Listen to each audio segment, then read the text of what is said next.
দ্বিতীয় দিনের মতো দেশের সর্বনিম্ন তাপমাত্রা বইছে সিরাজগঞ্জের বাঘাবাড়িতে। 24 জানুয়ারি তাপমাত্রা রেকর্ড করা হয়েছে 9.6 ডিগ্রি সেলসিয়াস, যা আগের দিন ছিল 10.7 ডিগ্রি সেলসিয়াস। কুয়াশা কমে সূর্যে দেখা মিললেও উত্তরের হিমেল হাওয়ায় জুবুথুবু জনজীবন। 23 জানুয়ারি রাত থেকেই দেশের বিভিন্ন স্থানে শীতের প্রকোপ ফের বাড়তে শুরু করেছে।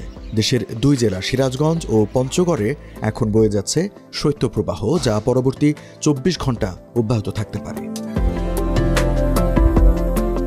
24 জানুয়ারি সকালে দেওয়া আবহাওয়া অধিদপ্তরের পরবর্তী 72 ঘন্টার পূর্বাভাসে বলা হয়েছে, আগামী 24 ঘন্টায় রাত দিনের তাপমাত্রা অপরিবর্তিত থাকলেও 25 জানুয়ারির রাতে সারা দেশে তাপমাত্রা 1 থেকে 3 ডিগ্রি সেলসিয়াস পর্যন্ত কমে যেতে পারে।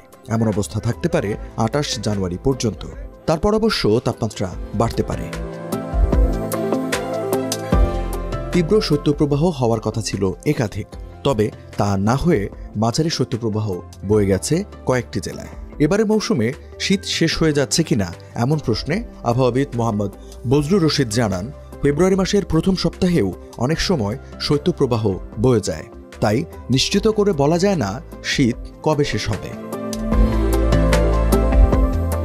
যদি কোনো এলাকায় সর্বনিম্ন তাপমাত্রা 8.1 থেকে 10 ডিগ্রি সেলসিয়াস হয়, তবে সেই এলাকায় মৃদু শৈত্যপ্রবাহ বয়ে গেছে বলে ধরা হয়। আর সর্বনিম্ন তাপমাত্রা 6.1 থেকে 8 ডিগ্রি সেলসিয়াস হলে তাকে মাঝারি শৈত্যপ্রবাহ বলা হয়। তাপমাত্রা 4.1 থেকে 6 ডিগ্রি হলে তা তীব্র শৈত্যপ্রবাহ, আর অতি তীব্র শৈত্যপ্রবাহ তখনই হয় যখন সর্বনিম্ন তাপমাত্রা হয় 4 ডিগ্রি সেলসিয়াসের নিচে।